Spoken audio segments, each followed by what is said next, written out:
Welcome to the CNH On Air podcast. I'm your host. My name is Francesco Tutino. I'm the Chief Human Resources Officer here at CNH.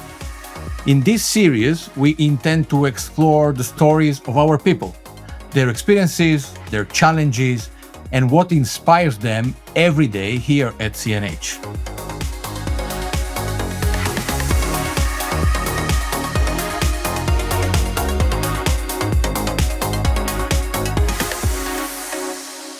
Today, I'm joined by Giulia from Turin, Italy. Buongiorno, Giulia. Buongiorno. Giulia is part of the AG EMEA region team, and she operates within the sales and operations planning team here in Turin. Then we have with us Gustavo. Bom dia, Gustavo, from Curitiba, Brazil. And Gustavo works for the financial. Bom dia. And Gustavo works for the financial services team in South America. And finally, we got Aaron. Thanks for being with us, Aaron. Aaron works within IT, actually within the cybersecurity team in IT, and he's based out of Sioux Falls, South Dakota, United States. Thank you all for being here today, and I really mean it. I'm really glad to have you here today. Aaron, what was your first impression when you joined CNH, and when that happened? Tell me a bit about your story. Certainly. First of all, thank you for having me here, Francesco. Very excited, very unique opportunity for me. To answer your question, I joined CNH in May of 2022 after probably close to 10 years in public service. So it was a very kind of a once-in-a-lifetime experience for me, moving from the public sector where I was in the United States Coast Guard and then into the Minnesota Judicial Branch and then into the private sector corporate world. So in doing that, I kind of came with some misconceptions. The first one being that, the corporate world was driven, primarily or even exclusively by profits. This is, of course, a good thing. Revenue is a kind of shorthand for performance. But after, a couple days of really, absorbing as much as I possibly could, drinking from a fire hose, learning from as many people as I could get access to, I realized, that it's not necessarily profits that's driving CNH, it's outcomes. And what I mean by that is we sell tractors, combines, construction equipment. But what's really driving us, the data behind that year over year, isn't how much equipment we sell, but how many acres we harvest, how much fuel we can save, how many tons of material we move every year. I just love the way you nailed it, Aaron. Thanks for that. Giulia, same question. What was your first impressions when you joined us? I joined almost 6 years ago. I remember that day very vividly. I have immediately seen that the team I was working with, which is, by the way, the same team I'm working with now, was very young and very international also.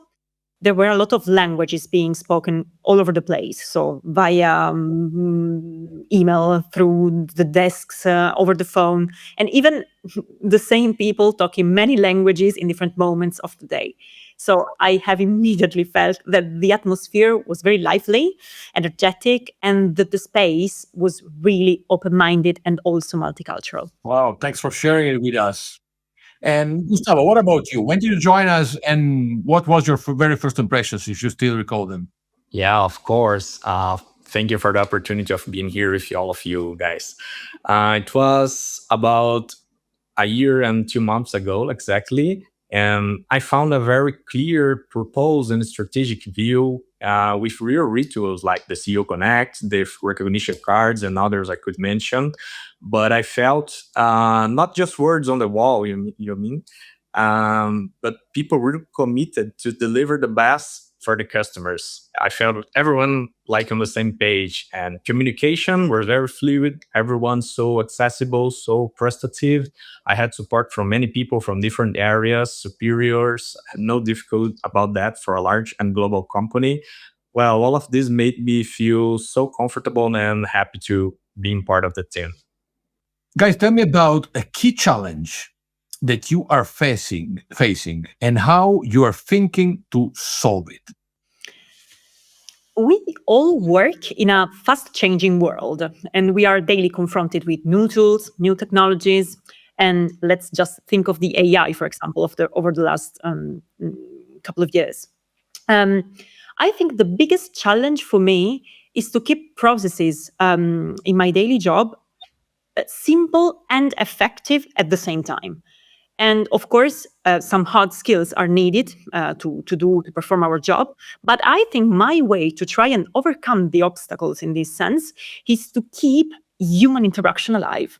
So I think that thinking together, listening to what other colleagues have to say, for example, can really help to see things from another perspective and to overcome the obstacles. I loved it. Aaron, tell us something about it. What the problem you're trying to to solve, and tell us just the things that you can share. Because being a cybersecurity expert, I mean, we need to be careful in the way in which we place the questions. Yeah, we do have to have a little bit of operational security here, so we don't, give any trade secrets or any important information away there. But I can say, at a very high level, very generally speaking, one of the biggest challenges in cybersecurity across every industry is visibility. That's kind of our everyday challenge. When we stood this team up almost 4 years ago, the question that we asked ourselves was, what do we need to do to get visibility across our company? If we can't see threats, we can't stop threats. So the answer to that question is a lot.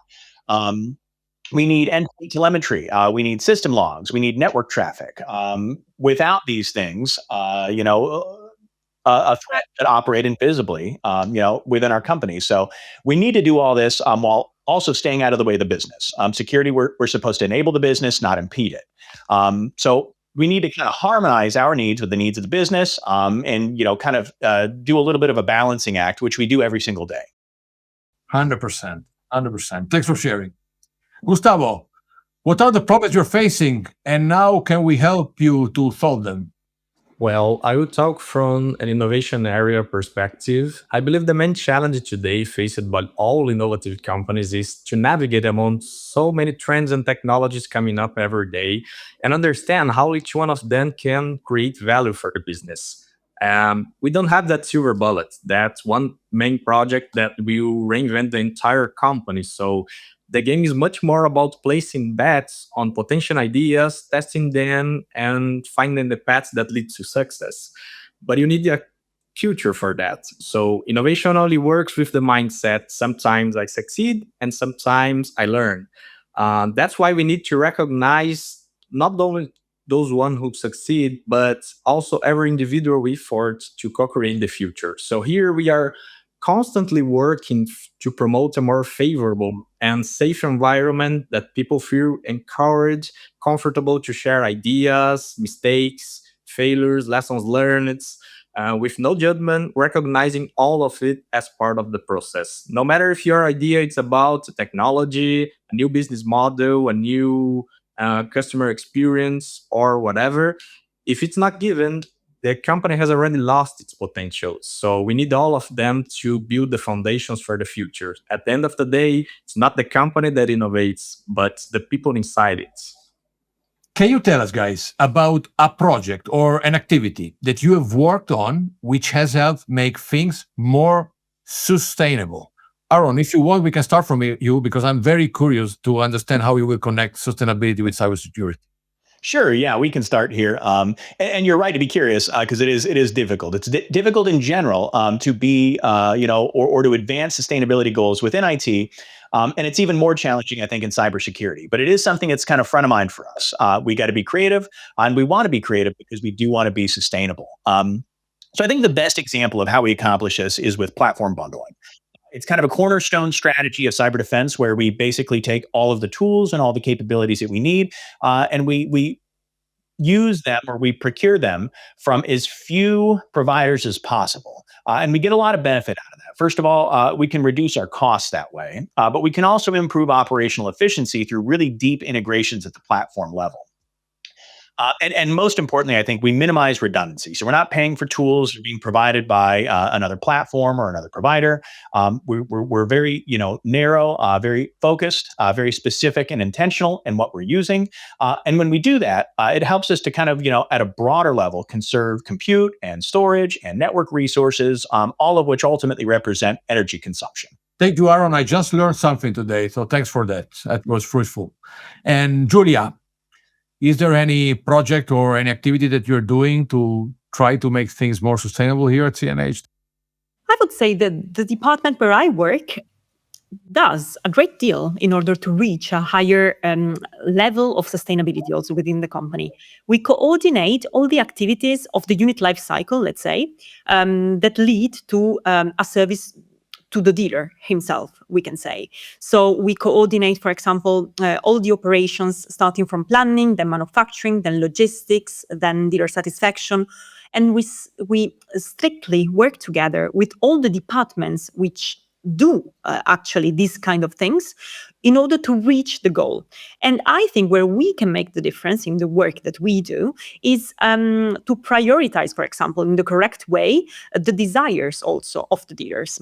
And I really think that a good allocation of the resources that we have, so a good management, for example, of the information that we have starting from the dealer, can really help in reducing also somehow the waste that we can have in the resources of the company. So it really can bring to a sustainability, to a higher sustainability level. I fully agree. And you focus on the importance of the complete value chain that should be in scope of whatever sustainability related initiative we manage here at CNH. So thanks for sharing with us, Julia. Gustavo, same question. All right. So we see it from different two perspectives. First of all, from the environmental perspective, I could mention some projects. We created here in Brazil a credit line for biomethane infrastructure, not just to finance the tractor, but helping farmers to produce and adopt renewable fuels from the use. We also financing drones and precision spraying technologies, which have a better environmental performance. And from the economic perspective, financial services plays a crucial role on the CNH ecosystem, from the machine purchase to the aftermarket solutions. And we are constantly looking to each actor of this chain, I mean, dealers, the factor, the customers, to support them with financial products, tailor-made financial products that can help them with their needs. Thank you so much, Gustavo, for sharing this with us. If you could sum up CNH future in one single word, that's a $1 billion question. Get ready for it. What would it be and why? Gustavo, let's restart from you. Well, I would say collaborative, because as I used to say, nobody does anything amazing alone. You need support from your team, from people who also believe in, support from the company, of course. But every company is at the end of the day made by people.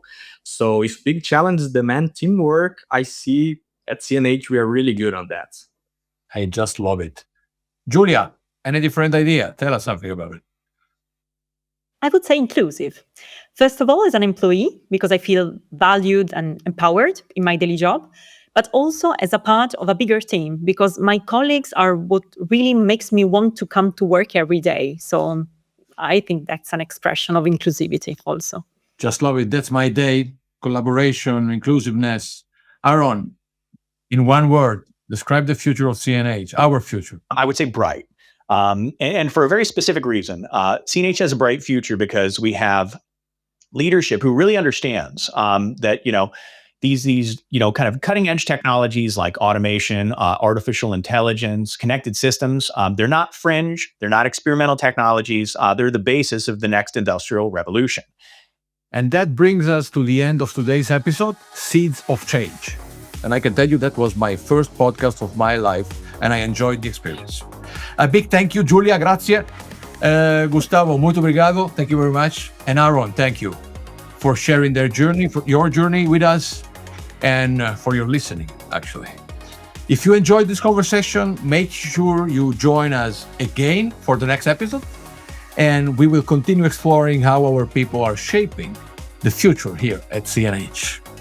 I'm Francesco Tutino, and it has been a big pleasure to be here at the CNH On Air podcast. Thank you. See you around.